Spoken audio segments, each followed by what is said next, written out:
l'approbation du PV. Approbation, je pensais. Approbation du procès-verbal du 8 avril 2024. Est-ce que vous avez des remarques ou questions? Oui, merci. Le dernier conseil municipal du 8 avril a été l'objet d'une nouvelle délibération erronée. Il s'agit de la délibération sur les taux d'imposition qui n'a pas été rédigée correctement. Cela a conduit une nouvelle fois à l'intervention du bureau du contrôle de légalité de la préfecture. Comme elle le précise, la préfecture, l'inscription omise du taux de taxe d'habitation ne permettait pas de confectionner les rôles de fiscalité de manière sécurisée. La préfecture vous a proposé de corriger la délibération en intégrant le taux de taxe d'habitation, ce que vous avez fait dans une délibération dite actualisée. Cependant, cette délibération actualisée n'est toujours pas conforme. En effet, elle n'a été signée que par M. Rincé, premier adjoint. La loi dispose que seul le maire ou le secrétaire de séance sont habilités à déposer la première signature sur la délibération. M. Rincé, ce soir-là, n'était pas secrétaire de séance. Deuxième remarque, la délibération actualisée aurait dû être co-signée par le secrétaire de séance, qui était Mme Drillon. Cette absence de signature constitue un vice de forme.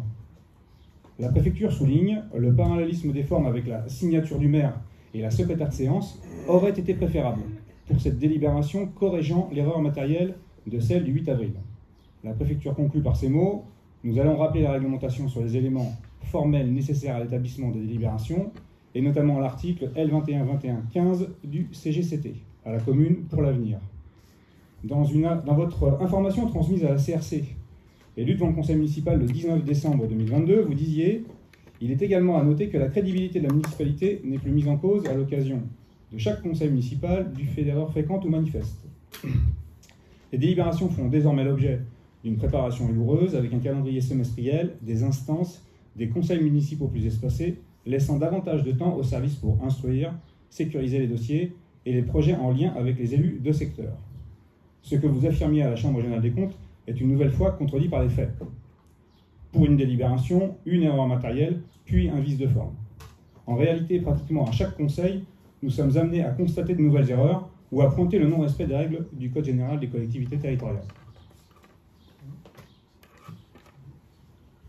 Oui, alors bon, écoutez, je vais passer la parole à monsieur le directeur général des services, parce que c'est très technique, qui a eu la préfecture à suivre.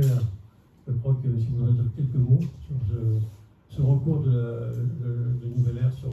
J'aurais rien plus à dire que ce qu'a dit M. Bougenet, qu'on a eu la réponse de la préfecture. Pour parler de vice de forme, en fait, c'est une obligation depuis 2024. Il y a beaucoup de collectivités qui n'avaient pas mis de façon exhaustive l'ensemble des taxes sur lesquelles il fallait bien préciser que le taux d'imposition était à zéro. Ils nous ont demandé de faire la correction. On a été surpris sur le fait qu'on pouvait la faire directement, ce qui m'a beaucoup étonné que ça passe pas en conseil. Vous avez eu comme nous les services financiers de la préfecture, ils nous ont dit que ça passait comme ça.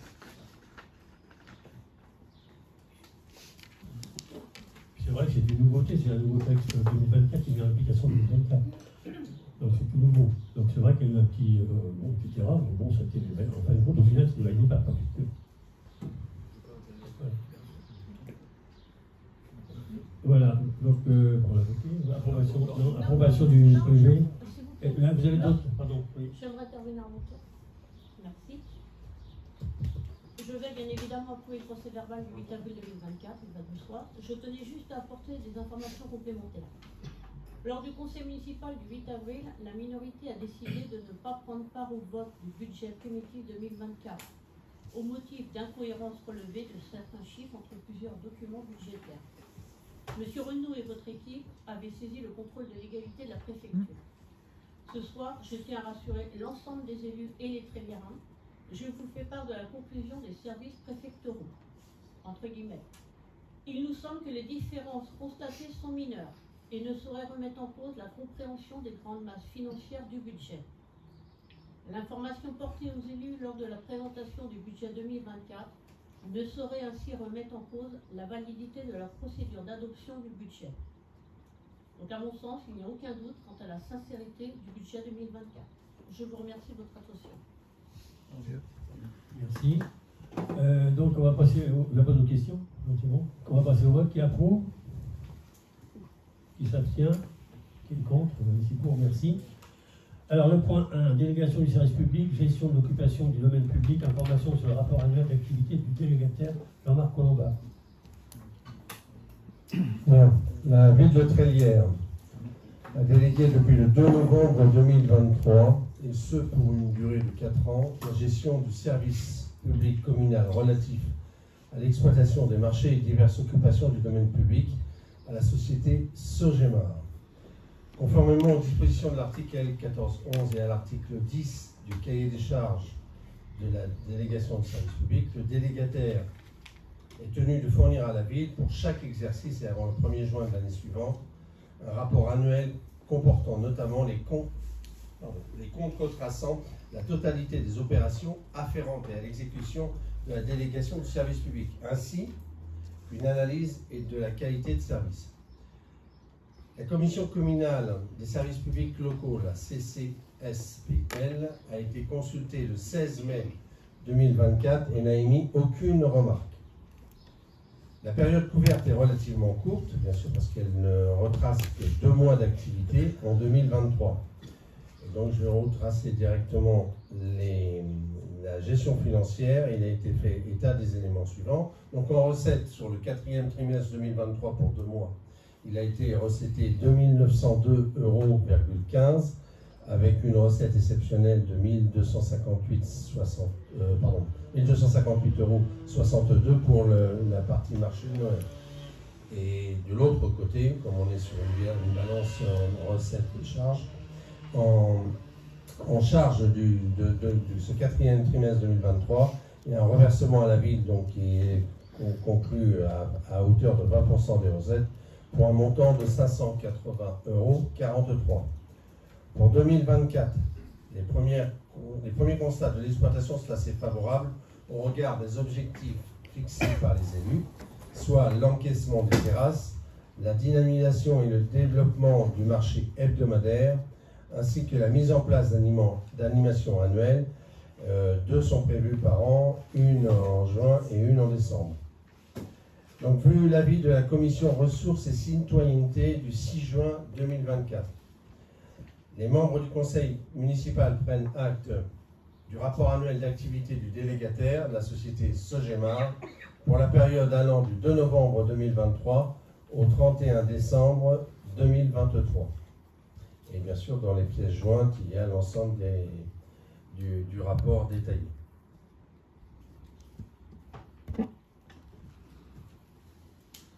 Merci. Est-ce que vous avez des remarques, questions? Oui, on a une... Ouais, c'est bon. Oui, nous avons une intervention à faire. Donc, dans cette délibération, il y a un tableau des recettes et des dépenses sur la gestion des marchés qui est présenté. Et il nous semble que ce tableau des recettes et dépenses induit à l'erreur et peut être considéré d'ailleurs comme faux, car sans lire la page 8 et dernière page du rapport annuel, on ne peut pas comprendre que les charges sont en fait de 2 363 € et non pas de 580 €, comme c'est présenté dans la délibération. Donc cette délibération est vraiment pour nous très mal présentée sur ce qu'on peut se faire comme idée sur le bilan de cette gestion. La lecture du rapport annuel donne cependant donc sur les 2 mois d'exploitation en 2023, comme vous venez de le dire, 580 € de redevances pour la commune. Ce n'est pas toutes les charges, c'est les redevances. Donc on peut extrapoler que cette redevance sur l'année, on peut l'extrapoler à 3 000 à 3 500 € à peu près.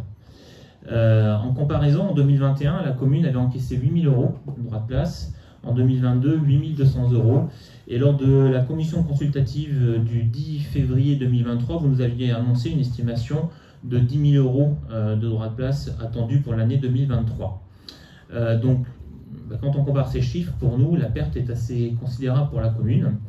Nous avions demandé l'année dernière un bilan des coûts pour la commune, pour l'activité et la gestion des marchés. On ne l'a jamais eu.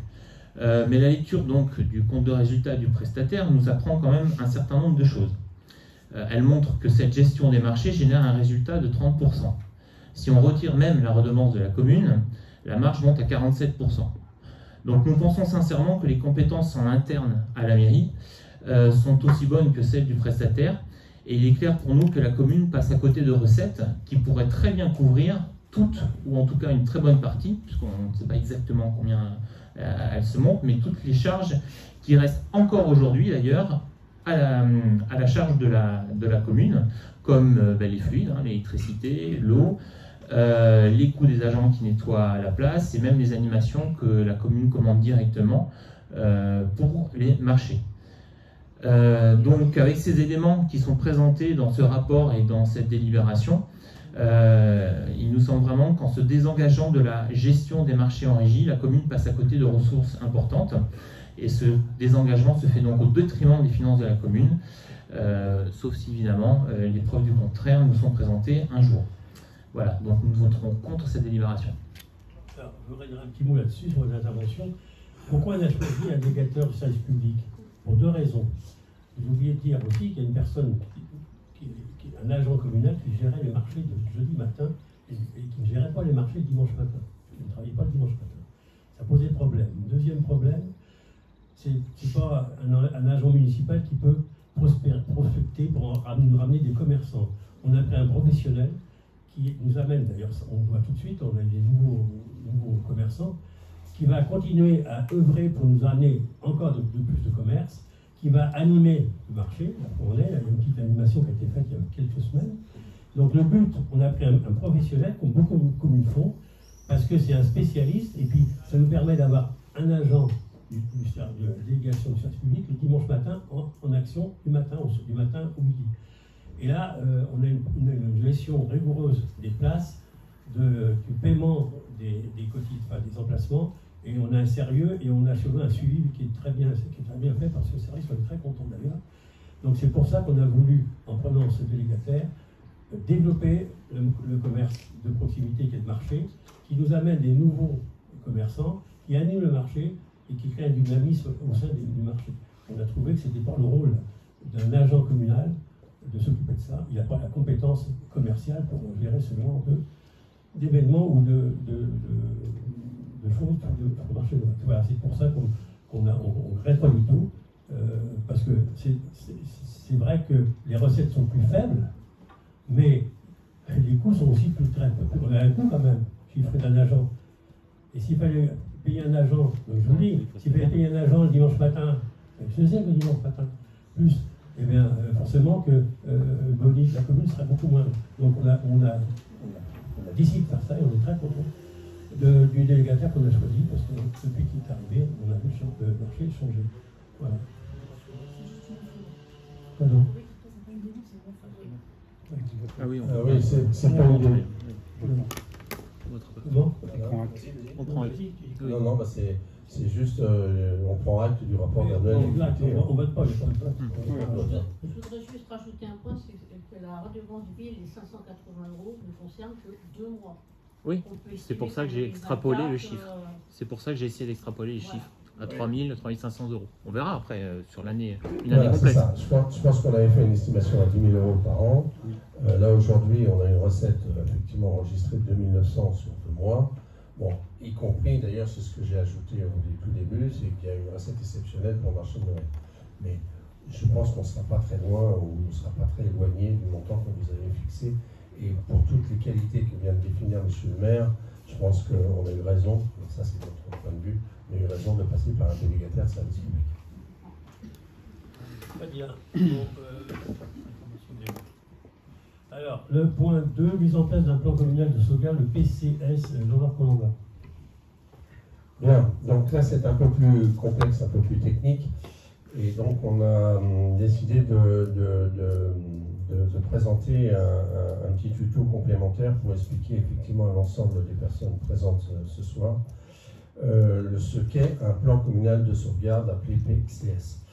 Donc, vu le Code général des collectivités territoriales, avec les articles 21, 21, 22, 12, etc., vu le Code de la sécurité intérieure et d'un article relatif au plan communal de sauvegarde, vu le décret numéro 2005, alinéa 1156 du 13 septembre 2005 relatif au plan communal de sauvegarde, vu différentes lois qui ont été établies, vu les décrets qui en émanent directement.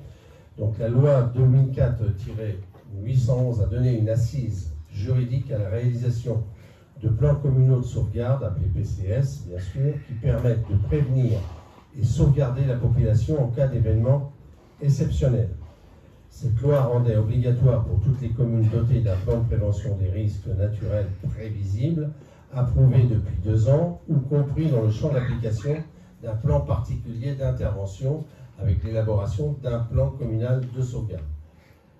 Les communes de la CCEG n'étaient jusqu'à présent pas concernées par cette obligation. La dernière loi, qui est donc la loi 2021, alinéa 15-20 du 25 novembre 2021, dite loi Matras, donc MATRAS, visant à consolider le modèle de sécurité civile, révise le champ d'application du PCS et des plans intercommunaux de sauvegarde. Ainsi, l'article L731 du Code de la sécurité intérieure élargit le périmètre des collectivités et établissements intercommunaux concernés, ce qui est désormais le cas pour le territoire de la CCEG et donc de Trélières, en raison d'un risque sismique de niveau 3. Donc, préférant effectivement un tuto que vous allez voir maintenant qui dure 3 minutes 50, plutôt que toutes les explications techniques qui en suivent.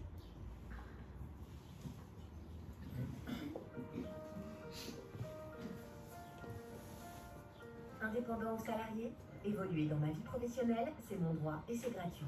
Je peux bénéficier d'un accompagnement personnalisé, gratuit, confidentiel et de proximité en prenant rendez-vous avec mon conseiller en évolution professionnelle. Je peux le faire dès que j'en éprouve le besoin, à tout moment de ma carrière, quel que soit mon projet professionnel. Si je souhaite me former ou changer de métier et c'est pas exactement le tuto qu'on voulait présenter, donc voilà, ça arrive.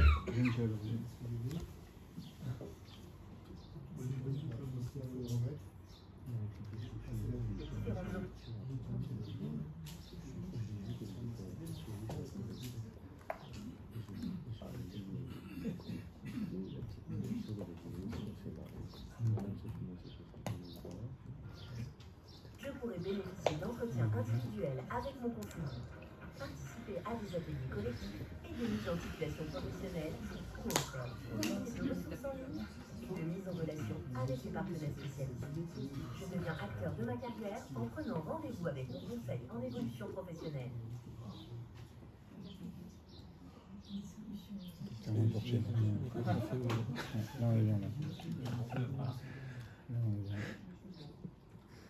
Il semblerait qu'il y ait un petit problème. Bon, ça va arriver. Je vous avais dit que c'était un peu complexe, donc...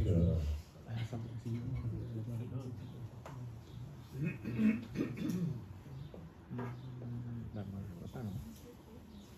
Là, il n'y est pas.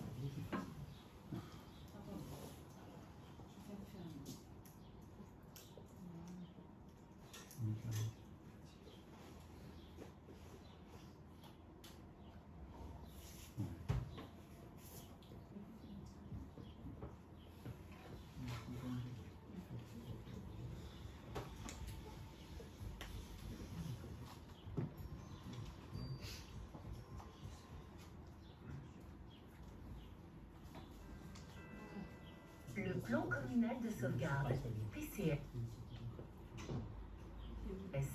un outil indispensable face au risque.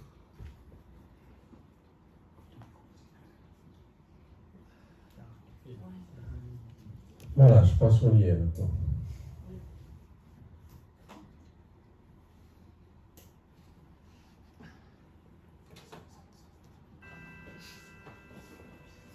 Le plan communal de sauvegarde, PCS, un outil indispensable face au risque.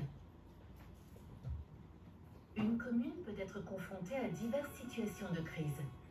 Par exemple, un épisode neigeux intense, un accident industriel ou une inondation. Le maire, étant directeur des opérations de secours sur son territoire, il doit alors informer les populations des risques encourus, les alerter, leur transmettre les consignes à suivre et mettre en place des mesures pour les sauvegarder. Pour cela, il peut s'appuyer sur le plan communal de sauvegarde ou PCS. Le PCS est un outil opérationnel destiné à organiser la réponse communale pour faire face à diverses situations de crise.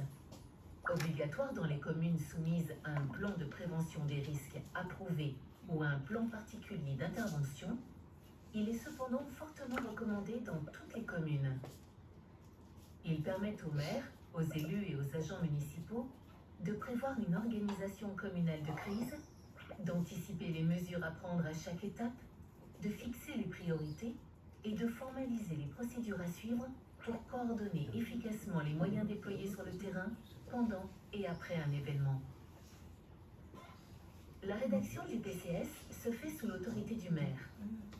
Tous les services communaux doivent être impliqués, de même que différents partenaires comme la préfecture, les sapeurs-pompiers, la police et la gendarmerie nationale, les associations agréées de sécurité civile, les établissements publics de coopération intercommunale ou encore les communes avoisinantes qui seront probablement sollicitées si le PCS est déclenché. La démarche nécessite plusieurs mois de travail, mais elle permet de développer les bons réflexes et d'assurer la cohérence d'action entre équipes municipales. Validé par arrêté municipal et mis à jour tous les 5 ans, le PCS décrit les risques et les vulnérabilités locales, définit les modalités d'alerte et d'information de la population et recense les moyens humains et techniques disponibles. Il comprend aussi le document d'information communale sur les risques majeurs, dit CRIM, ainsi que les modalités de mobilisation de la réserve communale de sécurité civile, si elle existe. L'organisation régulière d'entraînement et exercices de gestion de crise est recommandée pour vérifier la connaissance des procédures et outils du PCS, améliorer ces derniers et actualiser les contacts. Opérationnel, modulable et adapté aux besoins locaux, le PCS est un outil vivant qui permet de se préparer à tout type de risque, notamment le risque inondation. Préparez et opérationnalisez votre PCS avec les outils et formations d'Epicène et de l'IRMA.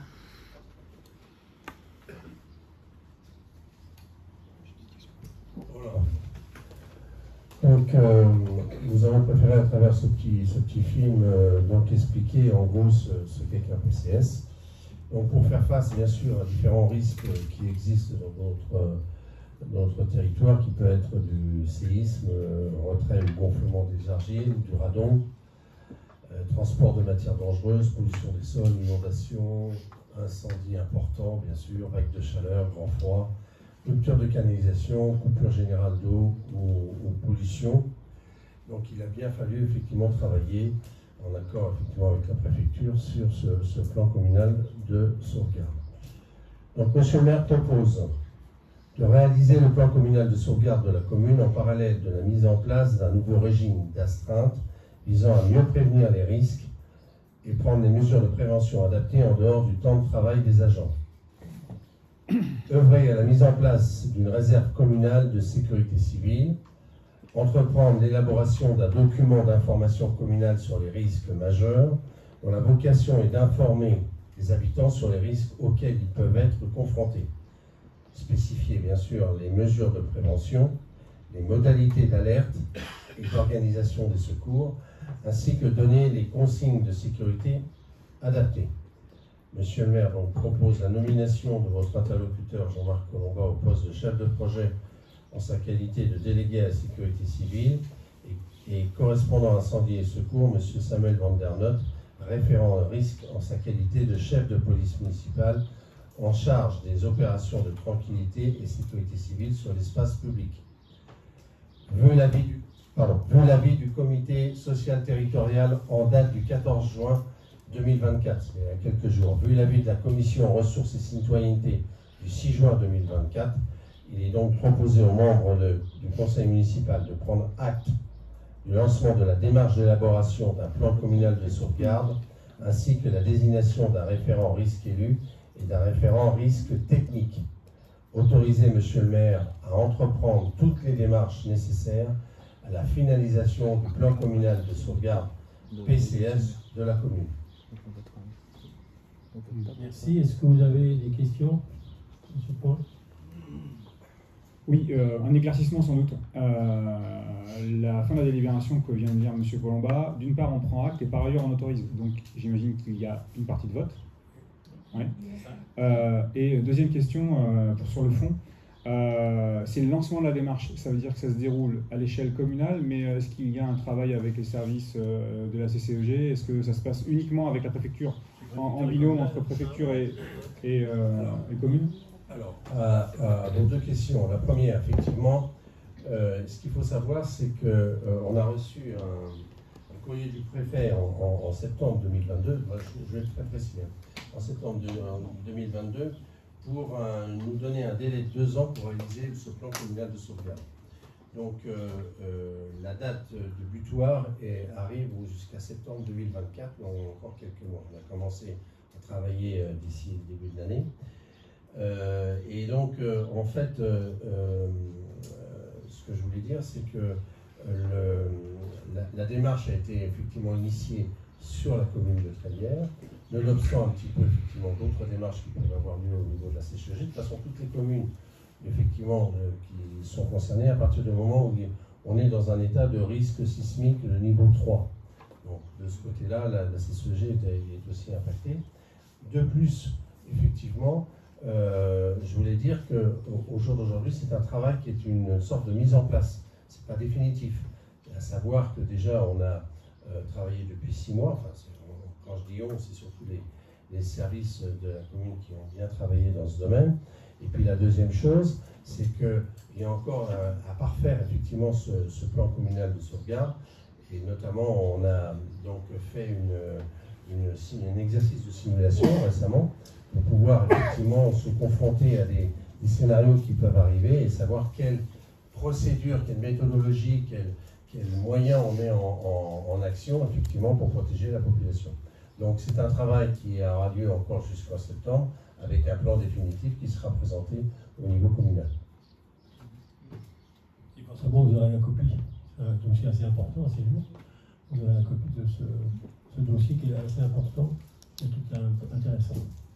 Donc voilà 2 choses, on prend acte d'abord, et après on autorise le maire pour entreprendre toutes les démarches nécessaires. Selon la petite vidéo, si j'ai pas mal compris, c'est approuvé par arrêté du maire. Donc techniquement, on n'a pas à être consulté en fin de boucle. Ou alors, il y a eu un changement d'un point de vue législatif. Non, en fait, pour avoir vérifié, de mon point de vue, je trouve que sur un plan juridique, c'est quand même très dommage. Le conseil municipal ne doit pas délibérer sur le PCS, c'est le maire qui l'approuve. Le conseil municipal délibère sur le principe de mettre en place un PCS. C'est ça, ce soir. Donc voilà, après, je vous dis, c'est un peu court, si je peux dire, parce que demander aux élus de délibérer sur le principe de mise en place, je vois difficilement comment une commune pourrait être contre, puisque le préfet nous impose de le faire. Voilà. Et c'est le maire qui approuvera par arrêté. Donc en fait, à ce stade-là, ce qui est juste demandé aux élus, c'est de prendre acte qu'un PCS va être mis en place sur la commune. Vérification faite auprès de la préfecture, monsieur Beaujolais. Je vous crois sur parole. Donc c'est simplement prendre acte de ce qu'on Je vous a crois sur parole. présenté. Voilà. Je prends acte. Dès que le dossier sera Je finalisé. prends acte de la réponse et je prends acte de la démarche. Voilà. Et donc, si vous voulez, dès que le dossier sera finalisé, on vous l'enverra forcément. Approuvé. Ok, alors le point 3, c'est modalité d'utilisation des véhicules municipaux. Valérie Robert. En 2022, nous avions acté les modalités d'utilisation des véhicules de services municipaux notées dans un règlement d'utilisation de ces véhicules. Pour rappel, aucun agent ni élu ne bénéficie de l'attribution d'un véhicule de fonction. Chaque année, il appartient au conseil municipal de fixer et actualiser la liste des emplois pour lesquels un véhicule de fonction ou de service peut être attribué, en raison notamment des contraintes liées à l'exercice de ces emplois. Il est proposé que les fonctions ouvrant droit à l'utilisation d'un véhicule de service avec possibilité de remisage à domicile soient maintenues. Pour le maire, le directeur général des services, les agents élus d'astreinte et à titre exceptionnel les agents élus en mission ponctuelle pour lesquels les déplacements imposent de partir ou de revenir en dehors des heures ouvrables.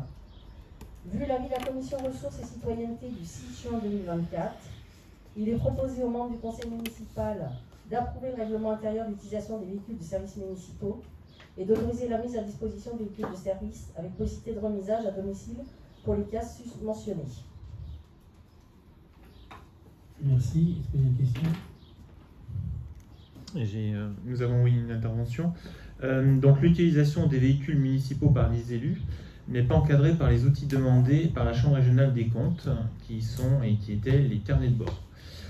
C'était le cas en 2022, en 2023, et c'est vous, monsieur le maire, qui l'avez dit vous-même à la Commission nationale des accès aux documents administratifs, la CADA. Donc jusqu'à preuve du contraire, c'est toujours le cas. Cette délibération est donc inutile par rapport aux recommandations de la CRC. Elle ne garantit en aucun cas l'utilisation juste et transparente et selon le cadre législatif des véhicules municipaux par les élus. Alors, il y a un cadre de bord qui met en action et pour le maire, et pour les adjoints, et pour les agents. On dit qu'il n'y a pas de carnet de bord, il y a un carnet de bord. Il y a un carnet de bord qui met à jour toutes les semaines. Nous sommes ravis de l'entendre parce que nous l'avons demandé et vous avez dit vous-même, et nous avons la copie de la CADA, que vous avez affirmé à la CADA que ces carnets de bord n'existaient pas. C'est marqué noir sur blanc. Ah bah écoutez, moi, on n'a pas voulu fournir, mais ils existent bien. Si, vous avez à nous les fournir parce que la CADA dit textuellement sur cette réponse que ce sont des documents tout à fait accessibles aux élus municipaux dans le cadre de leur mandat et de leur accès à l'information. Donc là-dessus, il n'y a aucun problème, mais vous n'avez pas pu nous les fournir parce que vous avez affirmé à la CADA qu'ils n'existaient pas. C'est ça. Donc vous exigez les carnets de bord des élus. Ah non, c'est pas qu'on exige, c'est qu'on demande à voir un document que vous dites qui existe. Après, il existe ou il n'existe pas, mais il faut savoir. Citez-moi une commune de la CCV où il y a des véhicules. Non, c'est pas le problème. Vous faites diversion là, monsieur le maire. Ça n'a aucun rapport. Soit le document existe et selon le cadre de la loi, en tant que conseiller municipal, on a le droit de le voir, soit il n'existe pas. C'est tout. C'est l'un ou l'autre. Le reste, c'est du blabla. Qu'il existe, mais vous ne l'aurez pas. C'est tout. Maintenant, la CRC, si elle veut, je voudrais, il n'y a pas de problème. Merci Donc, de cette le droit réponse. vous permettez de demander et agir en fonction. C'est duplicage. Non, c'est pas du Les flicage. agents, on n'a pas voulu c'est la dire loi. les agents. C'est la loi. Comment ? Il n'y a rien de gênant si les tableaux de bord, il n'y a rien d'embêtant dedans. Je ne vois pas, absolument pas pourquoi il y aurait un manque de transparence là-dessus. Si c'est pas gênant, montrez-le. Non mais, dans le règlement, on l'a mis le carnet de bord, mais c'est pas obligatoire le carnet de bord. On l'a rajouté à notre règlement, mais c'est pas obligatoire. C'est pas demandé. C'est tout. Si, c'est obligatoire. Voilà, c'est tout. Et vous êtes obligé sur la voiture de service du maire. Non, vous faites diversion là. La question est très claire et votre réponse aussi. Est-ce que je peux intervenir? Oui. Comme l'a dit Valérie, je rappelle que le règlement intérieur a été présenté et adopté au conseil municipal le 7 janvier 2022 à l'exclusion de 6 voix contre, c'est-à-dire l'opposition. Donc nous connaissons votre point de vue sur l'utilisation des véhicules. Le 15 mai 2024, M. Renaud, vous avez sollicité les services pour obtenir le détail de l'année budgétaire carburant, à savoir le 606-22. En 2022, nous avons dépensé 49 379,05 €. En 2023, 44 983,71 €, soit une baisse en 2023 de près de 9%. Vous pouvez le constater. Non seulement nous sommes vigilants quant à l'utilisation des véhicules de la mairie, nous recherchons sans cesse des économies. Et de surcroît, il n'y a aucun abus, aucune utilisation frauduleuse. Merci. Sur les économies, on n'a jamais dit qu'il n'y en avait pas. C'est pas du tout la question. Quant aux abus, justement, le but des carnets de bord, c'est juste d'avoir une vision transparente de l'utilisation. Le fait de ne pas le montrer, excusez-nous, mais ça pose des questions, c'est tout. Les carnets de bord sont dans chaque véhicule. La CADA va être contente de l'apprendre puisque ce n'est pas du tout ce que vous lui avez dit officiellement, c'est tout. C'est votre version, c'est pas la mienne. Ah oui, mais... Non mais je suis d'accord, c'est un problème de perception. Après, il y a les textes. La CADA dit très clairement que ces documents sont communicables aux élus et si vous ne voulez pas les communiquer, vous ferez les démarches qu'il faut faire. Allez-y, ça fera un recours de plus, c'est ce qu'on est habitué. Merci, allez, on passe au vote. À ce sujet-là, monsieur Renaud, quand un élu prend son véhicule personnel, est-ce qu'il peut le justifier? On n'est pas dans ce cadre-là.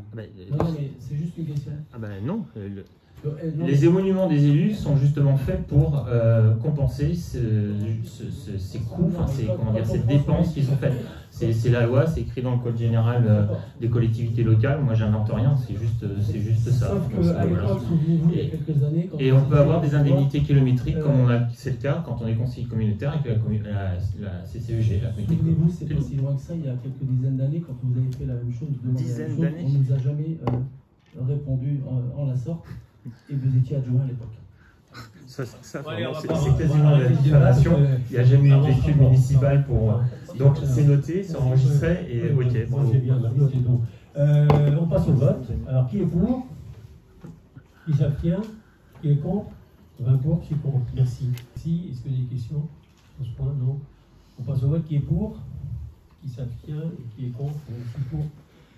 Très bien. Alors on passe au point 8, renouvellement de la convention de service commun, maquettage, infographie. Alors, je vais ouvrir la vie, elle est courte.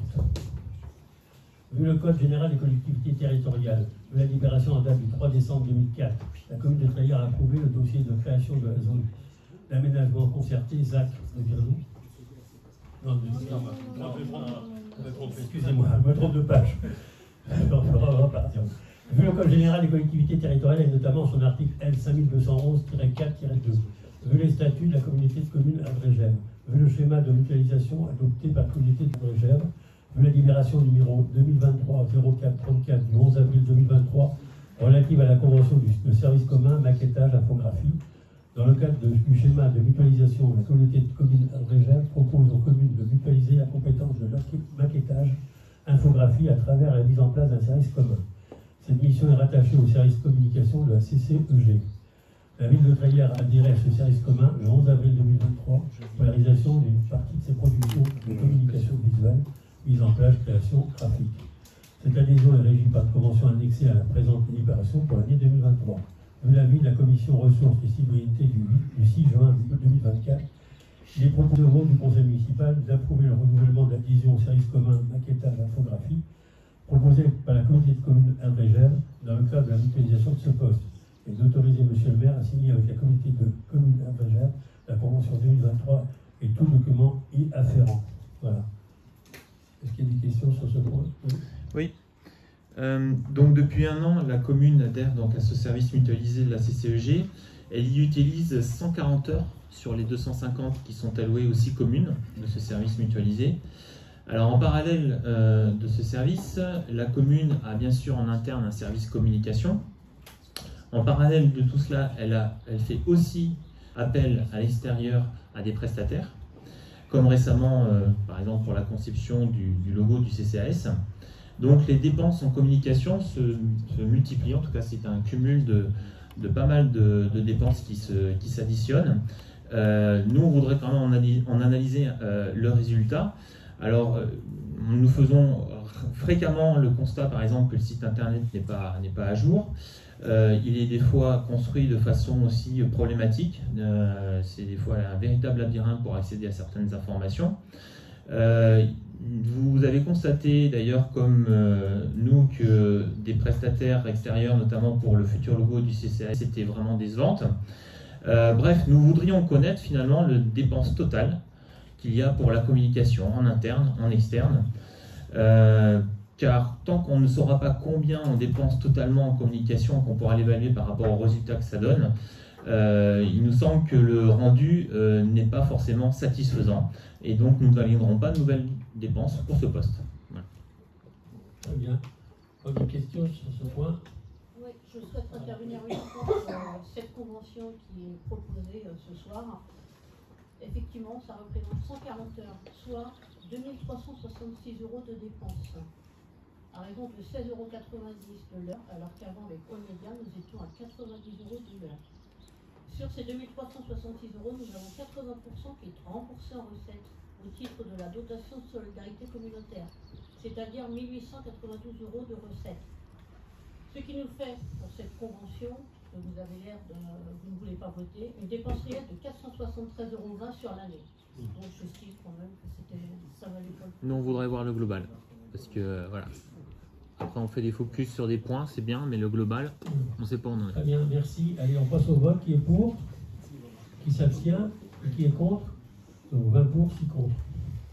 Alors après, la création du comité de projet Villes et Villages, Isabelle Brelot. En avril 2022, nous avons lancé les référents villes et villages, une expérience novatrice sur une commune semi-rurale à cette époque, à moins de 10 000 habitants. Cette expérience avait été présentée en conseil municipal et la minorité avait saisi la préfecture pour que cette instance soit soumise aux règles des référents de quartier. La préfecture nous avait répondu qu'il n'y avait aucune obligation, tant la démarche était originale et ne correspondait à rien d'existant. Depuis, sous l'égide de Mme Béragne, les élus ont observé, accompagné, rencontré les référents. Nous les avons bien écoutés lorsqu'ils évoquaient la sécurisation pour le bien de tous. Merci à Monsieur le maire et au premier adjoint qui, accompagnés des services compétents, ont su régler très rapidement les problèmes de sécurité routière à la Nourry-Violin, rue Malandré et plus récemment au Pigeon Blanc. D'autres sécurisations sont en cours. Pour autant, les référents, c'est avant tout l'amélioration de leur cadre de vie, le sport, la culture, la solidarité, la citoyenneté, le vivre ensemble, le patrimoine et tourisme, l'aménagement des espaces verts, la jeunesse et la petite enfance. Dès le début, nous avions inscrit un budget de 30 000 € pour l'ensemble du dispositif. Il ne vous aura certainement pas échappé que cette somme n'a pas été utilisée et vous le savez, un budget non utilisé ne se cumule pas d'une année sur l'autre. Il y a un peu plus d'1 an, la participation citoyenne faisait un grand pas. Ainsi, un directeur et une animatrice veillent désormais à l'accompagnement de toutes les actions de participation citoyenne. Pour les référents, nous avons lancé l'appel à projet au cours du printemps des référents. Des rencontres avec les habitants ont eu lieu sur plusieurs secteurs quand la météo a permis de le faire. Des fiches projets sont remontées et Madame Béraille reviendra vers nous pour nous les présenter. Ce soir, nous vous invitons à valider la création du comité des projets villes et villages, afin de retenir les projets présentés par les référents, soit une trentaine, projets qui répondront à la fois aux thématiques, à la sécurisation, au budget défini par le conseil municipal. Au-delà de l'évaluation de la mission de l'ensemble des référents villes et villages, il est proposé de créer cette instance extra-municipale. Sa composition serait la suivante. Le collège des élus municipaux, composé de Monsieur le maire, Madame l'adjointe à la participation citoyenne et un élu représentant de la minorité du conseil municipal, soit 3 élus. Le collège des référents villes et villages, composé d'un référent titulaire par secteur, soit 9 référents titulaires. Et enfin, 2 collèges suppléants pour remplacer les titulaires en cas d'empêchement ou de vacances de poste, composés de 2 élus suppléants de la majorité et un élu de la minorité, et un référent suppléant par secteur, soit 9 référents suppléants. La composition totale des membres titulaires du comité des projets villes et villages serait de 12 membres maximum.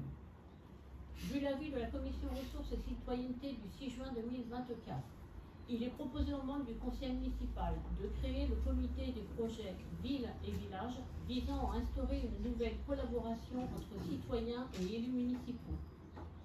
Nommer M. Alain Royer, maire de Trélières, président de ce comité des projets villes et villages.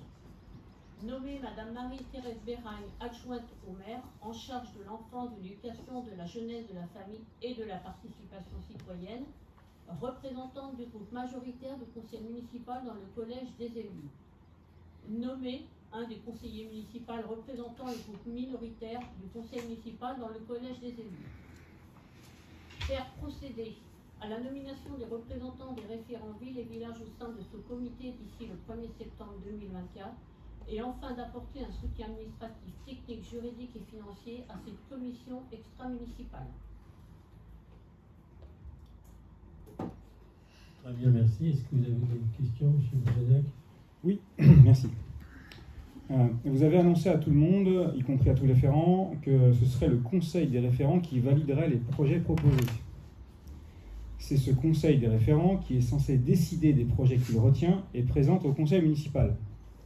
C'est annoncé ainsi sur le site internet de la commune et cela s'accompagne d'un calendrier très précis de qui fait quoi. Dans la rubrique « Je participe », qui contient une sous-rubrique « Projets villes et villages », il est un autre onglet qui dit « Quel est le calendrier ?» Il est écrit « Du 2 au 15 septembre, le Conseil des référents villes et villages se réunit pour voter les projets qui seront proposés au conseil municipal pour validation. » Alors pourquoi créer une instance supplémentaire ? Vous nous proposez ce soir la création d'une toute nouvelle instance, le comité extra-municipal des projets villes et villages, avec des membres titulaires, 2 pour la majorité, 1 pour l'opposition, auquel on ajoutera une partie des référents. Une partie seulement. Pourquoi une partie? Lesquels? Sur quels critères? Comment cela marche-t-il? Cette instance va réduire le rôle d'un grand nombre de référents qui s'investissent réellement. Avec un référent titulaire et seulement un référent suppléant, les autres, dont on ne sait pas ce qu'ils deviennent, vont se demander sur quels critères ils ont été exclus. Et certains ont été retenus pour siéger et d'autres pas. Pour ajouter à la complexité en termes de composition, il est ajouté qu'il y aura 2 collèges de suppléants pour remplacer le titulaire en cas d'empêchement ou de vacances, 2 élus suppléants issus du groupe majoritaire et 1 élu issu du groupe minoritaire du conseil municipal, 1 référent suppléant par secteur, soit 9 référents suppléants. Mais plus loin on lit, chaque secteur désignera au plus 2 référents suppléants pour remplacer le titulaire en cas d'empêchement ou de vacances, ce qui est contradictoire avec ce qu'on vient de dire. En conclusion, on estime qu'il a déjà été très difficile de faire vivre ce conseil des référents, notamment la première année, mais pas que. Lui ajouter une nouvelle instance qui vient en contradiction avec ce qui avait été fixé avec eux. ou au moins ce qui leur avait été annoncé et ce qui est dit sur le site de la commune, avec des référents de niveau en niveau, des rangs 1, des rangs 2, dont on ne sait pas pourquoi il y aurait d'ailleurs cette différence, pour nous correspond à une usine à gaz. Ça ne va pas faciliter l'engagement des bénévoles et la clarté de la démarche. Nous ne voyons pas du tout d'intérêt à la création de ce comité. Je prends acte et je ferai remonter l'information à Mme Beragne, adjointe à la participation citoyenne. Pourquoi une instance? Déjà, cette instance se réunirait qu'une fois par an pour... on leur proposerait les 30 projets et c'est à eux de décider. Ce n'est pas à nous, les élus, uniquement de dire dans tel village, ça sera tel projet qui sera retenu. Il nous semblait important quand même que ce soit les référents qui décident. Ensuite, les 9 référents qui seront désignés, ce sera un référent par village et un référent suppléant par village aussi. Donc, sachant qu'il y a 2 référents par village, on en exclut personne. Ça signifie quand même que le comité des référents, ou au moins leur regroupement, ne décide pas eux-mêmes quel projet ils soumettent au conseil municipal. On a une instance nouvelle qui vient faire le choix, ce qui n'a pas été prévu comme tel, ce qui n'a pas été du tout vu avec eux. Donc là, aujourd'hui, on va leur demander eux-mêmes, dans leur propre sein, de décider qui décide des projets. Donc on aura des référents de rang 1 et des référents de rang 2. Je ne pense pas que ce soit comme ça que les gens l'aient envisagé jusqu'ici. Ça ne me paraît pas du tout être en ligne avec ce qui est dit sur le titre de la commune, donc ça me paraît très compliqué à justifier. C'est multiplier le travail administratif pour les services aussi. Pourquoi faire 2 instances alors qu'il n'y en a qu'une qui pourrait marcher de façon très simple et légère, en lien avec les commissions, enfin un schéma tout à fait habituel pour d'autres communes. Très bien, bon, écoutez, on référera à Mme Beragne. Donc on va passer au vote. Qui est pour? Qui s'abstient? Et qui est contre? 23 pour, 6 contre, 20 pour. 6 contre. 6 contre. Voilà. Alors après, le point 11, identification des zones d'accélération des énergies renouvelables près du chapeau. Donc la loi du 10 mars 2023, dite loi APER. APER signifie accélération de la production d'énergie renouvelable. Les cartes ont été annexées à ce dossier. Considérant la phase de concertation du public qui s'est déroulée du 22 avril au 19 mai 2024, cette loi a pour objectif et pour but de planifier avec les élus locaux le déploiement des énergies renouvelables dans les territoires. À travers son article 15, la dite loi impose aux communes de définir des zones. Celles-ci correspondent à des zones jugées préférentielles et prioritaires par les communes pour le développement des énergies renouvelables. Elles sont proposées par les communes pour chaque type d'énergie renouvelable. Ce ne sont pas des zones exclusives. Des projets peuvent donc être autorisés en dehors de ces zones. Les zones pressenties ont fait l'objet d'une concertation, selon les modalités définies par le conseil municipal du 13 février 2024. Une notice de présentation et des cartes de zones d'accélération envisagées pour les énergies renouvelables, ainsi qu'un registre ont été à disposition du public du 22 avril au 19 mai 2024, en version papier, à l'accueil de la mairie, sur le site de la commune, et également la possibilité d'envoyer ses remarques par mail à l'adresse du service urbanisme et de se rendre en mairie durant 2 permanences, le 22 avril et le 17 mai. Aucune observation n'a été formulée. Après la phase de concertation, les zones suivantes sont retenues. Les panneaux photovoltaïques au sol correspondent à 6 sites potentiels. Les ombrières photovoltaïques correspondent également à 6 sites potentiels. Tout le territoire de la commune de Trélières est considéré comme un potentiel solaire en toiture. Toutes les zones urbanisées sont des potentiels pour la géothermie, projet possible en fonction d'études au cas par cas.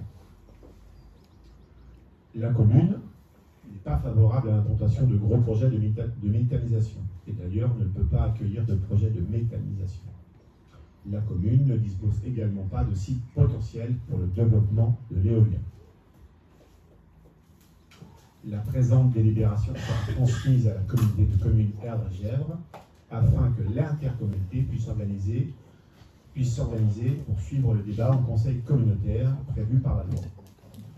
Vu l'avis de la commission Aménagement, Environnement, Transition énergétique du 4 juin 2024, il est proposé aux membres du conseil municipal d'approuver les zones d'accélération telles que présentées en annexe à la présente délibération et d'autoriser monsieur le maire à transmettre ces zones des énergies renouvelables approuvées en référent préfectoral. Merci. Est-ce que vous avez des questions? Non. On passe au vote. Qui est pour? Qui s'abstient? Qui est contre? 26 pour, merci. Alors le point 12, c'est l'instauration du droit de préemption sur les fonds artisanaux, les fonds de commerce, les baux commerciaux et limitation du périmètre de sauvegarde du commerce de l'artisanat. En un mot, si vous voulez, on a décidé de réserver 2 secteurs commerciaux. Le premier, c'est forcément, on voit sur la carte, hein, sur le plan, pardon, la partie qui est colorée, donc ça c'est le centre-ville, tout le centre-ville. Et le deuxième secteur, c'est le secteur de la Belle Étoile, vous savez, où il y a la chocolaterie et puis la banque. Là. Donc c'est ces 2 secteurs-là. Quand un commerce sera mis en vente, la commune pourra préempter, si elle le souhaite, ces commerces. Ça peut être un commerce, ça peut être un artisan, ça peut être ce qu'on veut, des beaux commerciaux. Et donc voilà, le principe de la limite de ce soir, c'est de reconnaître le périmètre qu'on vous propose, et deuxièmement, donner l'autorisation à la mairie de pouvoir préempter s'il y avait une vente de commerce dans ces 2 secteurs-là. Voilà. Est-ce que vous avez des questions? Si vous voulez, c'est un nouveau droit qu'on se donne, qu'on pourrait se donner, mais si vous êtes d'accord, pour justement avoir la main sur les transactions de vente de commerce dans ces 2 secteurs d'activité. Oui, merci. Ce sujet constitue une vraie préoccupation de tous les élus et je pense de tous les Tréliens. La présence de commerce dans le cœur de Trélia est l'un des gages de sa vitalité et de son attractivité. Les études qui fondent votre démarche sont anciennes au regard du cycle des dynamiques économiques et foncières, études de 2017-2018. La compétence commerce proximité a toujours été une compétence communale et il n'était pas besoin d'attendre le travail de la CCEG pour avancer là-dessus de notre côté. Pour sa part, la CCEG a compétence sur les zones d'activité économique et pas dans les cœurs de bourg. Depuis ces études et depuis le PLUI de 2019, il ne s'est donc rien passé en la matière et c'est regrettable. Nous en avons parlé en commission aménagement. Ce périmètre de sauvegarde du commerce et de l'artisanat, de proximité, proposé ce soir sur les différents documents dont on vient de parler, sont donc assez anciens, mais surtout on ne sait pas ce que dit l'étude de 2018. On n'en a pas eu du tout communication, et on se demande, n'ayant pas communication de cette pièce de 2018, si son résultat en 2024 est toujours pertinent. La CCEG, compétente sur les zones d'activité, a compétence sur les zones d'activité, pardon, et agit. Mais quelle est la cohérence avec l'installation favorisée de commerces à Aragon ou la Belle Étoile, alors qu'ils entrent en concurrence frontale avec certains commerces du bourg? Nous avons eu l'occasion de parler de la boulangerie qui va s'installer à Aragon. Vous nous avez assuré qu'elle répondrait aux besoins des salariés du secteur qui travaillent sur Aragon et que cela n'aurait pas d'impact sur les 2 boulangeries du bourg. Nous n'en savons rien. Nous souhaitons pour les commerces du bourg et nous espérons que ce sera une réalité. Vous visez dans vos considérants les avis des 2 chambres consultées, la Chambre de commerce et d'industrie et la Chambre des métiers et de l'artisanat. Cette pièce n'était pas fournie pour la commission aménagement et à ma demande, elles nous ont été promises pour le compte-rendu de la commission. Nous avons eu le compte-rendu de la commission, nous n'avons pas eu ces pièces. Sauf erreur, elles ne sont pas non plus présentées dans le dossier du conseil de ce soir, je ne les ai pas vues. Il est impossible de savoir ce que pensent ces 2 chambres, il est impossible de considérer que nous avons les informations auxquelles nous sommes censés avoir accès. On n'a pas l'étude de 2017-2018, on n'a pas les avis des chambres. L'objectif de se doter d'un observatoire des mutations foncières permettant un échange avec les communes de la CCEG est très pertinent. Là-dessus, il n'y a pas de débat.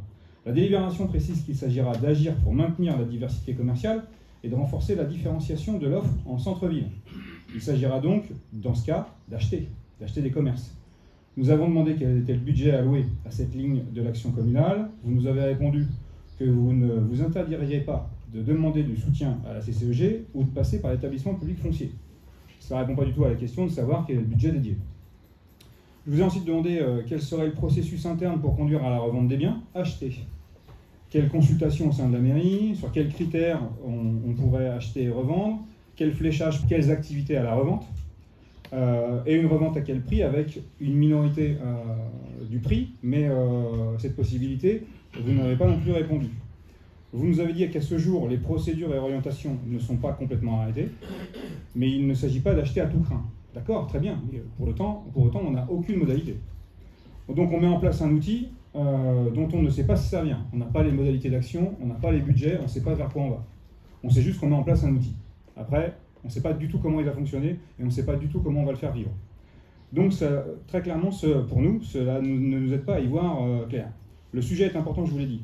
Vous avez mis 5 ou 6 ans pour arriver à la création de ce droit de préemption, alors que vous aviez la matière dès l'étude de 2017-2018 et dès le PLUI de 2019. La nécessité d'agir pour aider à la dynamique commerciale était là. Aujourd'hui, à nos questions, nous n'avons pas plus de réponses, ni les pièces annoncées. Nous ne savons pas si l'étude qui est en cours, AMI Cœur de Bourg, percute ou conforte votre choix. L'étude qui est proposée par le conseil départemental à laquelle vous avez souscrit. Les 2 périmètres choisis sont-ils toujours valables selon l'étude AMI? Nous n'en savons rien. Et nous ne savons rien de la mise en œuvre concrète de cet outil. Donc c'est impossible de voter sur un sujet aussi central sans savoir précisément ce qu'il signifie. Là, aujourd'hui, on est dans le flou total. Je ne suis pas du tout d'accord avec vous.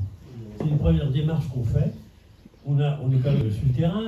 Je vous rappelle quand même que depuis 12 ans, 13 ans que je suis à la mairie, on n'a jamais autant développé le petit commerce. Deuxièmement, on a toujours protégé le petit commerce. On sait très bien, c'est pas la peine de faire des études, des cabinets d'études pour savoir qu'il y a 2 endroits où on peut développer le commerce, et c'est le premier dans le pays, d'ailleurs. C'est la zone de la Belle Étoile et c'est la zone du centre-ville. C'est tout. Donc ça, déjà, c'est acquis, c'est comme ça. Pourquoi on fait ça? C'est pour avoir la main sur les ventes de commerce. Et si c'est une première démarche, après vous me dites qu'il faut mettre un budget, pourquoi mettre un budget alors que dans 3 ans on n'a rien acheté du tout, on ne fera rien du tout, ça dépend. Si un commerce se vend puis qu'on est d'accord pour la vente du commerce, pour un deuxième commerce, un nouveau commerce qui qu'on vienne, on ne fera pas de préemption, c'est sûr. Le but c'est ça, c'est pour mettre des barrières, mais on ne va pas faire une usine à gaz, c'est une première démarche qu'on fait, qui sécurise quand même les ventes de commerce dans ces 2 périmètres-là. Et deuxièmement, c'est aussi une chose importante, c'est qu'on ne veut pas laisser faire n'importe quoi, c'est tout. Alors, vous dites qu'il faut créer un budget, il faut créer une usine à gaz, un règlement sur quoi on verra cas par cas. De toute façon, toutes ces choses-là sont débattues en conseil municipal et en commission, dans les commissions. Donc c'est pas le maire qui va décider tout ça, ce qu'il faut faire. Il y aura des débats, et c'est pas la peine d'inventer une usine à gaz, alors ça se trouve, il n'y aura même pas de préemption sur les 30, 40, 50 qui vont venir. Pour ça. Mais c'est une première démarche où c'est intéressant qu'on commence à passer la première démarche où on a sectorisé les 2 secteurs pour développer le petit commerce. Voilà. Alors, monsieur le maire, vous avez vous-même souligné qu'on avait 2 secteurs à protéger en termes de commerce. On va vraisemblablement avoir un nouveau commerce sur la Ménardet et on ne le protège pas. Donc le secteur de la Ménardet, qui va venir, on ne le protège pas. Pourquoi vous dites ça? Parce qu'on n'a pas justement de secteur de protection. On ne va pas créer de secteur de protection. La chambre de commerce, vous ne voulez pas reconnaître de mettre une boulangerie de la Ménardet. La Ménardet, c'est une demande des habitants. On n'a pas cette pièce. On n'a pas cette pièce de ce que disent les chambres. On ne les a pas. On n'a pas cette pièce de quoi? Nous, on n'a pas eu communication des avis des 2 chambres. On n'a pas les pièces. On a un avis négatif de créer un secteur commercial à la Ménardet. On a un avis défavorable. Nous n'avons pas cette pièce. Et par ailleurs, vous me dites créer un budget si ça ne sert à rien. On a bien créé un budget pour les référents des villages il y a quelques années et il a servi à rien. Et donc ça n'empêche pas l'année prochaine de ne pas l'affecter. Les référents villages, on vous dire une chose, ça a mal démarré avec la Covid. Après la 2e année, on n'a pas eu de demande. On a bien créé un budget, il n'a pas servi. On n'a pas eu de demande, monsieur. Il ne faut pas nous rendre responsables. Les référents ne font aucune demande en 2023. Ils auraient fait des demandes, on avait mis un budget sur les villages. Et un budget. Là, cette année, on a plus structuré, on les a plus accompagnés. Là, on a mis 30 000 € de budget sur cette année. Là, ça prend forme. On a fait des réunions avec les référents sur place, sur les sites et tout ça. Ça se passe très bien. On a une vingtaine de projets, ça prend forme. Alors, ne dites pas qu'on n'a rien fait l'année dernière, c'est pas notre volonté à nous, c'est qu'il n'y avait pas de projet des référents. Je réponds juste à la question de savoir si on crée un budget ou pas pour rien. On peut très bien créer un budget et qu'il ne serve pas. On peut faire la même chose pour le droit de préemption commerciale. Non. Ça sert à quoi, monsieur? Ça sert à rien. Pourquoi vous donnez à une somme qu'on ne servira pas? Mais il s'est passé la même chose avec le budget des référents. Ça n'a pas servi. Donc on peut très bien le faire. Ça n'a rien à voir. On ne peut pas mélanger un affichement de commerce avec un budget de 30 000 €. Enfin bon, on passe au vote. Qui est pour? Qui s'abstient? Et qui est contre? 20 contre, 6 abstentions. Point 13. Merci. Est-ce qu'il y a des questions? Non, pas de questions. On passe au vote. Qui est pour? Qui s'abstient? Qui est contre? Merci. Alors après, c'est quoi? Échange foncier Garambeau, M. Rincé. Afin de faire correspondre les emprises foncières aux aménagements existants et comme suite au déclassement du domaine public de l'emprise, tel que figuré en rouge au plan annexé. Il convient de procéder à la cession de la parcelle cadastrée section AK numéro 26 de numéro 66 de 204 m² au profit de l'indivision Cébron-Gallon en échange de l'acquisition de la parcelle cadastrée AK numéro 65 de 299 m² par la commune. Il a également été convenu de l'abandon de la parcelle YK 301 par l'indivision Cébron-Gallon correspondant à la voie de la rue de Garambeau au profit de la commune. Vu l'avis de la Commission Aménagement, Environnement, Transition énergétique du 4 juin 2024, il est proposé aux membres du Conseil municipal d'autoriser la cession 204 m² de parcelles déclassées, cadastrées section AK 66, pour un montant de 15 300 € au profit de l'indivision Cébron-Gallon.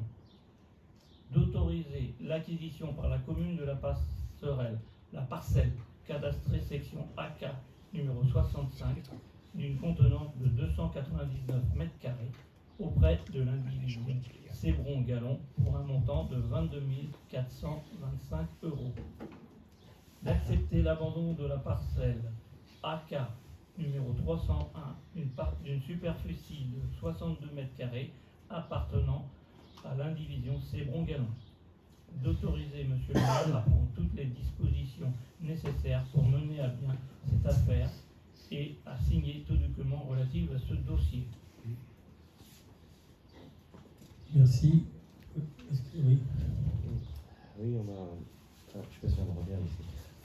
En fait, on est sur une régularisation. Là. Donc, la parcelle AK65 correspond à un état de voirie avec la mairie qui a construit sur une parcelle privée. Et évidemment, il faut absolument que la mairie puisse acquérir cette parcelle. Il n'y a pas de débat là-dessus. Par contre, sur la cession qui est envisagée, qui correspond à la parcelle AK66, actuellement elle appartient à la commune. C'est un ancien chemin qui est situé le long d'une parcelle qui est arborée. On y voit des arbres patrimoniaux qui sont plutôt majestueux, en bon état. Donc c'est plutôt une chance d'avoir un poumon vert à cet endroit. On pourrait imaginer à terme avoir par exemple un passage piétonnier ou un passage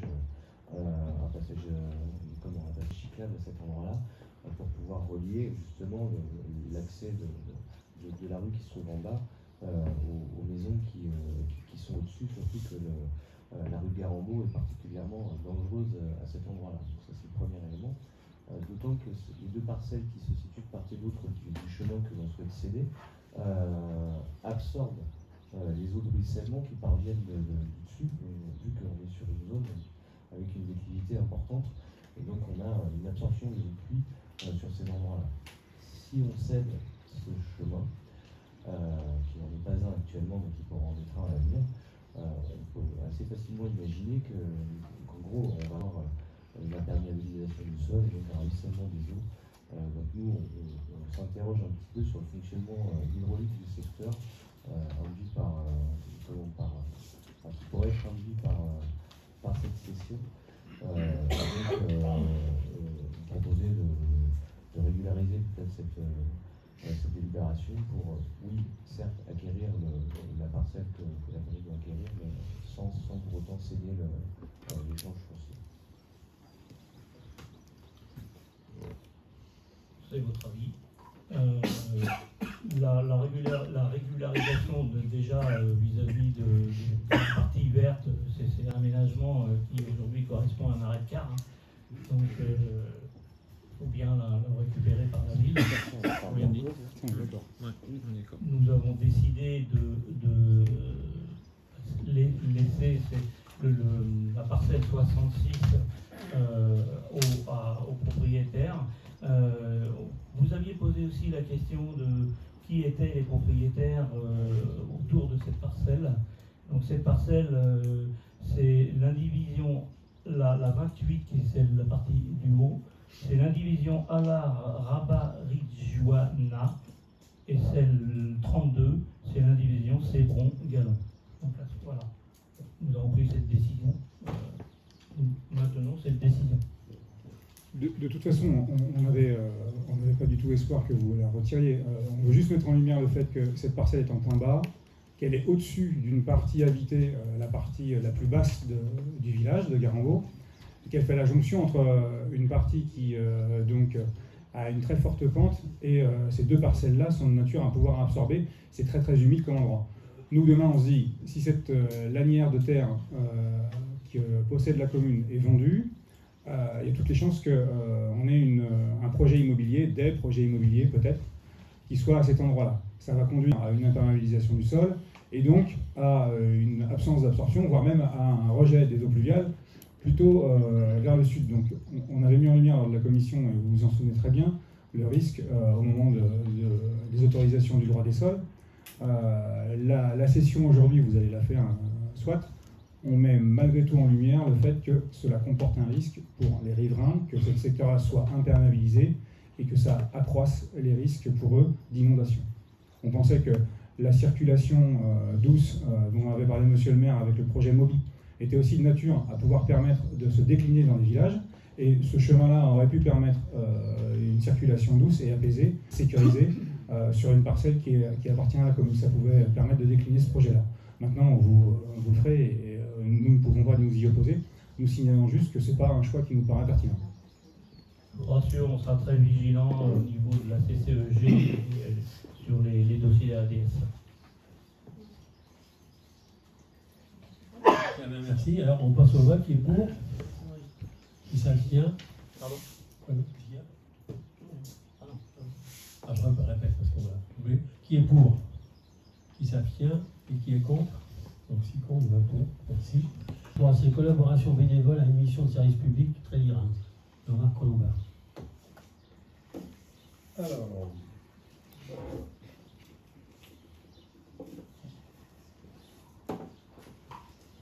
bien, des particuliers peuvent être amenés à apporter leur concours bénévolement aux collectivités territoriales lors de diverses activités ou situations.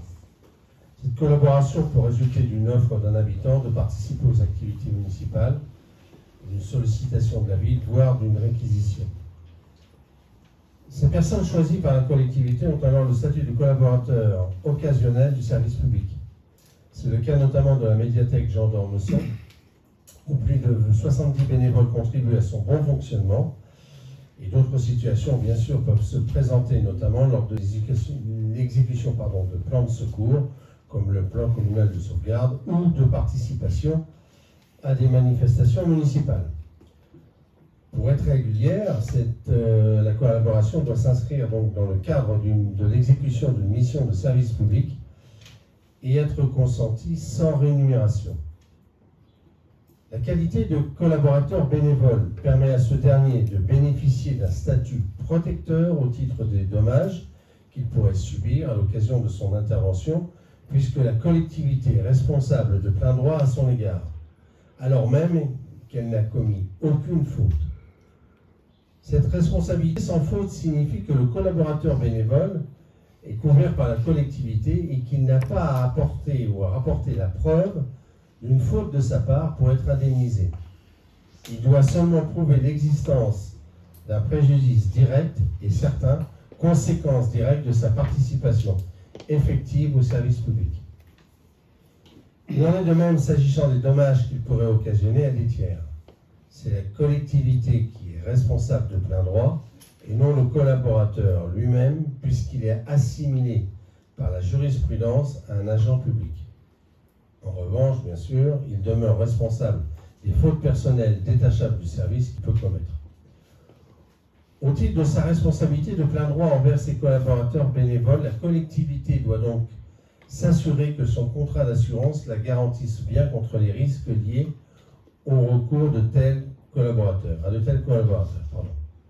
Le recours à un collaborateur bénévole n'obéit pas à un formalisme particulier et peut valablement faire l'objet d'une acceptation tacite par la collectivité bénéficiaire dès lors qu'il est prouvé que des missions réalisées par le collaborateur lui ont été utiles. Il est toutefois possible d'officialiser la collaboration bénévole par une décision d'acceptation et, si nécessaire, par la signature d'une convention. Vu l'avis de la Commission vie associative, sportive, culturelle et tourisme du 5 juin 2024, il est donc proposé au Conseil municipal d'approuver le principe d'une collaboration formalisée entre la ville de Trélières et des collaboratrices ou collaborateurs occasionnels du service public ou bénévole, d'approuver la convention annexée à cette délibération qui précise les conditions et modalités de cette collaboration, et enfin d'autoriser M. le maire à effectuer toutes les démarches nécessaires à l'exécution de la présente délibération. Très bien, est-ce que vous avez des questions? Oui, s'il vous plaît. Un premier projet avait été présenté à une commission il y a quelques mois et un compte-rendu avait été établi à cette époque-là, précisant que l'ajournement était demandé. Une question était posée sur l'utilisation de cette convention entre les associations dans le cadre de l'année du bénévolat et il avait été répondu que ça n'entrait pas dans ce cadre-là. Le côté usine à gaz était souligné dans ce compte-rendu. Il était rappelé que cette convention devait être précisée suivant les différentes réalités de collaboration des bénévoles, afin d'assurer un cadre de protection complet. La forme de ces textes pouvait sembler à l'époque austère. Une version remaniée serait proposée. C'est ce qui avait été dit. Le groupe de bénévoles œuvrant déjà pour la ville est situé à la médiathèque et celui-ci serait associé à la réécriture de ce document. Le second projet proposé au conseil municipal de ce soir, moi je m'appuie sur la commission à laquelle je n'assistais pas, donc au compte-rendu de la commission à laquelle je n'assistais pas, et mes échanges avec Alain Blanchard. Le collègue assistait à lui. Hein. Oui. Il a dû vous faire le compte-rendu. C'est ça. Je m'appuie sur le compte-rendu et je m'appuie sur mes échanges avec Alain Blanchard. C'est ce que je viens de dire. Monsieur Blanchard souligne donc dans ce compte-rendu, je cite le compte-rendu, le caractère non obligatoire de cette convention entre la ville et chaque bénévole. Il comprend donc que chaque bénévole y trouve un intérêt sur sa couverture au risque pendant les activités auxquelles il concourt. L'intérêt du bénévole semble évident, mais ce n'est pas obligatoire d'y recourir. Beaucoup de villes n'y recourent pas. Trélières propose malgré tout son propre mode de fonctionnement. Et Alain Blanchard dit ne pas se prononcer. Nous, collectivement, ayant discuté avec lui et ayant regardé le compte-rendu, il nous semble que l'intérêt pour le bénévole de signer une telle convention est assez peu lisible et clair. Il est de toute façon couvert par l'assurance de la mairie, dans tous les cas.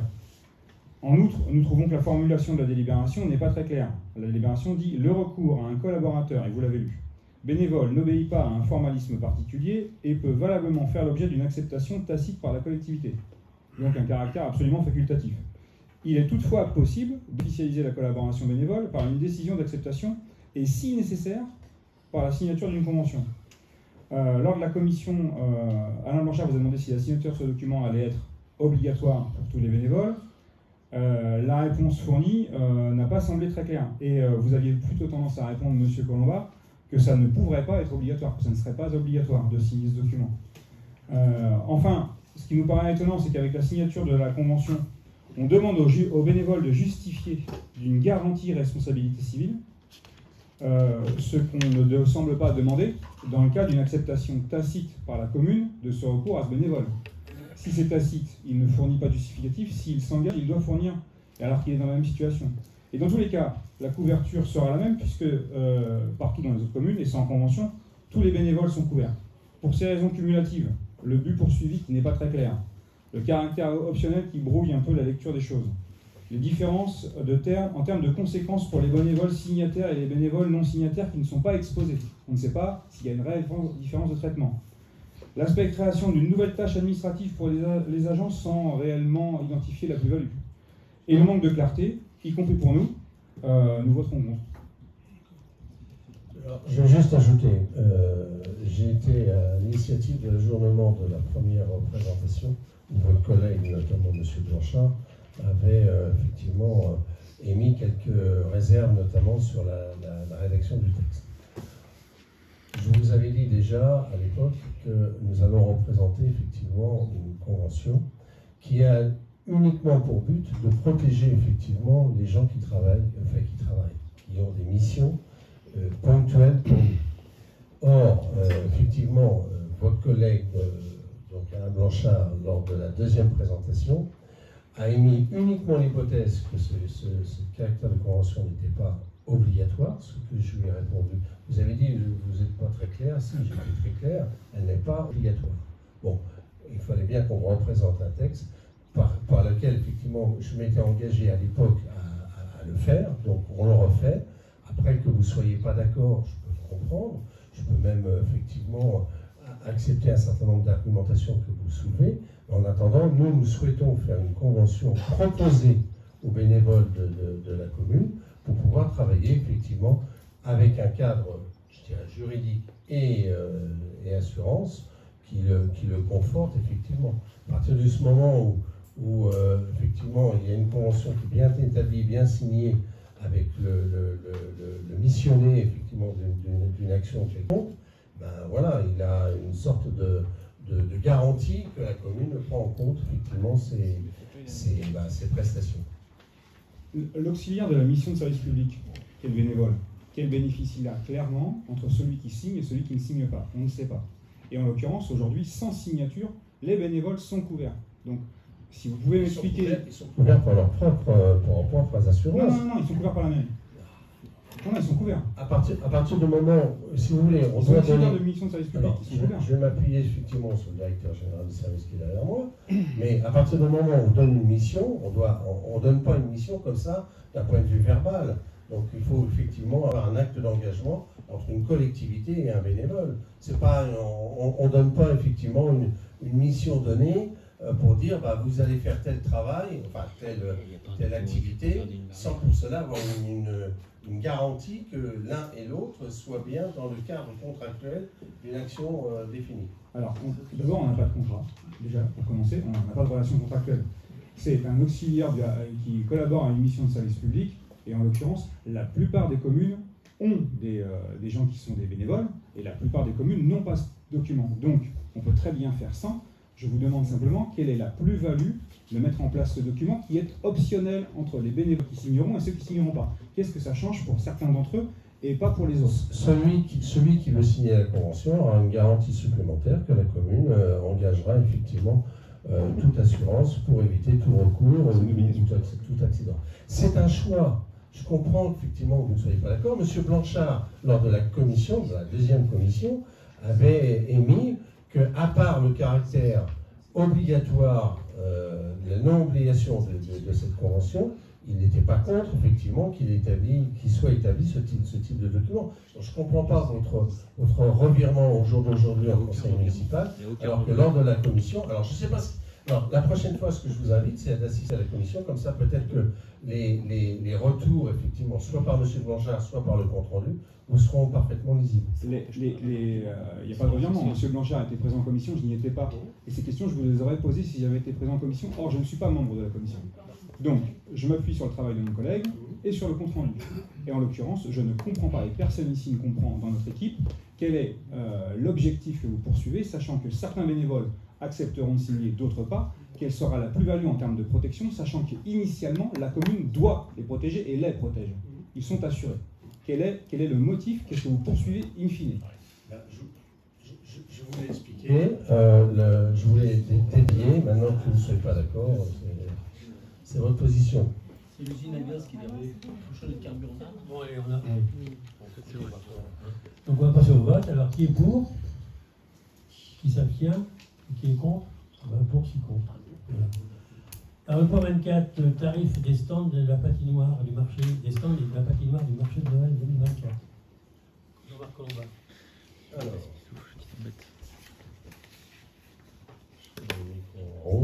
Alors, donc là, je vais faire la délibération pour le compte de ma collègue Béatrice Mermont.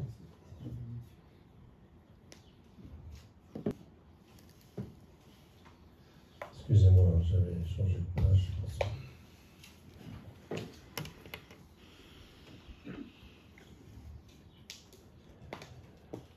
Bien. Les festivités de Noël auront lieu donc en décembre 2024 sur les sites de la rue Simone de Beauvoir.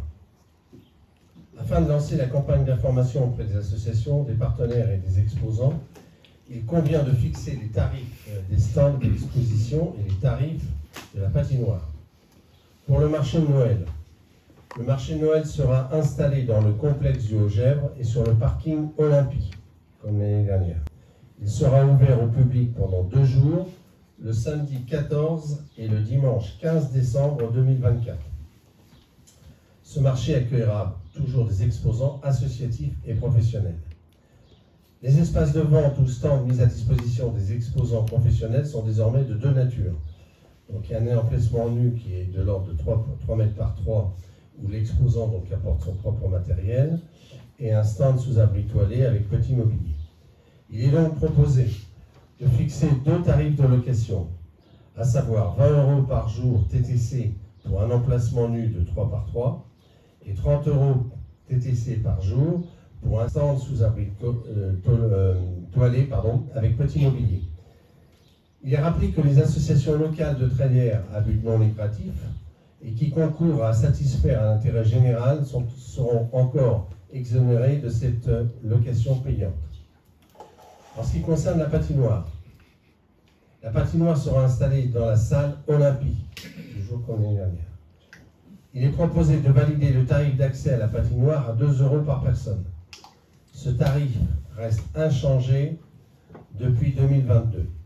Les établissements scolaires et périscolaires seront exonérés de ce droit d'accès pendant le temps de leurs activités. Vu l'avis de la commission vie associative, sportive, culturelle et tourisme du 5 juin 2024, il est donc proposé aux membres du conseil municipal d'approuver les tarifs de location des espaces d'exposition du marché de Noël et enfin d'approuver le tarif d'accès à la patinoire. Très bien. Est-ce que vous avez des remarques ou votre remarque? On va passer au vote. Qui est pour? Qui s'abstient? 26 pour, merci. Informations diverses. Alors, de pétition du maire, Madame Bruno. Les décisions du maire ont été détaillées en commission ressources le 6 juin. En l'absence de la minorité à cette commission, il aura été proposé de nous faire parvenir nos interrogations sur les dossiers présentés, en l'occurrence les décisions du maire. Il n'en a pas eu. S'agissant des décisions présentées, 2024-28 à 2024-62, elles ont été prises par Monsieur le maire entre le 20 mars et le 6 juin 2024. J'attire votre attention sur 2 décisions. La 2024-46, page suivante je pense, sur la démarche santé-sécurité A37, elle a été annulée car celle-ci avait déjà fait l'objet d'une décision du maire 2024-26 lors du conseil municipal du 8 avril 2024. S'agissant de la 2024-57, animation sportive départementale, là je pense qu'il s'agit d'un oubli. Il n'y a pas le montant ni le prestataire. Le prestataire, c'est un devis du conseil départemental pour un montant de 8 916,50 € TTC.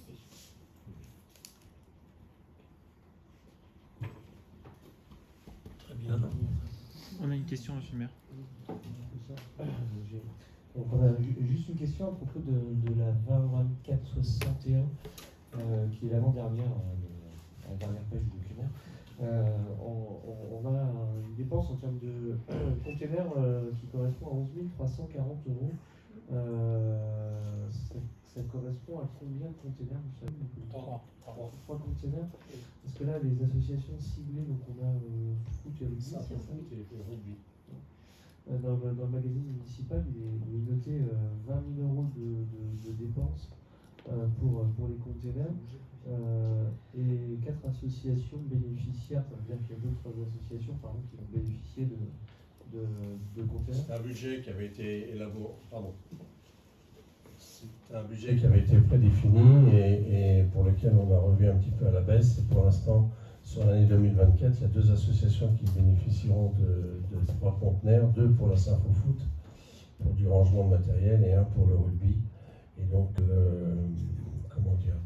la réalisation des massifs et la livraison des conteneurs aura lieu dans les prochains jours. D'accord. Et donc ça doit correspondre, j'imagine, à un besoin et une demande de ces associations. Exact. C'est une demande qui a été faite pour du rangement de matériel notamment. Il s'agit d'une acquisition ou d'une location? Non, c'est une acquisition. C'est une acquisition, d'accord. Ils seront situés où? Ah oui, c'est ça. Alors, ils sont situés, les deux de la Saint-Patrice sont situés sur le parc de la Rincey, côté des équipements de vestiaires. Et celui de Toulby aura une implantation le long sur l'arrière du complexe du jeu. D'accord, on s'interroge peut-être sur la construction de quelque chose de plus pérenne, alors peut-être pas pour le foot, qui sont déjà équipés comme ça. Par contre, en cœur bourg, par rapport à l'aménagement paysager, je me demandais si... Alors, il y a eu débat, il y a eu étude, et donc c'était l'option la plus rentable et la moins coûteuse, effectivement, pour répondre à une demande déjà qui date de 2 ans, notamment le rugby ayant des sacs de percussion et du matériel qui prennent beaucoup de place. Et donc, il manquait curieusement de surface pour pouvoir stocker ce type de matériel. Vous avez d'autres demandes d'association pour du stockage du matériel? Oui, c'est exact. Il y a une 4e demande qui a fait l'objet effectivement d'une étude, mais qui a été repoussée en début 2025 et qui émane de Travail Rue. Merci. Cette demande est toute récente. Oui. Ok. Alors après, plusieurs informations. Le prochain conseil municipal aura lieu le 24 septembre 2024, forcément. Et le prochain conseil communautaire le 25 septembre 2024. Monsieur le maire, on avait 2 questions diverses. Ah ben, on va mis. C'est quand? Le 26 juin. 26, excusez-moi, alors c'est pas mal sur ma feuille. Donc le prochain communautaire, le 26 juin, c'est ça? Oui. Et le deuxième en septembre, le 25 septembre. C'est ça, non? Excusez-moi. Et puis je vous rappelle, la fête de la musique le vendredi, donc à Fermont, à 19h, et là, on va avoir une scène supplémentaire, on aura 5 scènes dans le centre-ville. Voilà, donc je vous invite à y venir nombreux. Voilà. Monsieur le maire, on avait 2 questions diverses. Comment? On avait 2 questions diverses. Oui, alors les questions diverses, je vais intervenir maintenant. Je les ai reçues dimanche soir à 23h. Bah oui, c'est le côté pour lundi, oui. À 23h59. Moi, je travaille il y a 2 questions. J'ai reçu les questions dimanche soir à 23h59. Dans vos 2 questions, c'est pas 2 questions, c'est la première question, il y a 9 points, je crois, dans la question. La deuxième question, je crois que c'est 4 points. Donc comprenez bien que moi je suis... on est aujourd'hui mardi, on va faire une réponse, on fera une réponse sur les différents points que vous nous demandez, sur les différentes questions que vous avez posées, et on ne vous répondra pas écrit. Donc vous me répondez ici 15 jours, selon avant 15 jours, l'intérieur. Avant 15 jours, c'est tout ce que je veux vous dire. Mais j'ai reçu tardivement, j'ai reçu oui, mais on est dans les délais de règlement intérieur, je veux dire, il n'y a pas de souci là-dessus. Après qu'elle soit longue à répondre, j'entends votre réponse, mais on est dans les délais. Elles sont longues à répondre, parce que ces 2 questions, et la première, il y a 11 points. Voilà. Bon, j'en ai terminé pour le conseil municipal. Je vous souhaite à toutes et à tous une très belle soirée. Et puis, à la fête de la musique, vendredi soir, on sur vous. Avec le soleil. Allez, avec le soleil, si possible. Voilà, merci beaucoup. Bonne soirée à vous.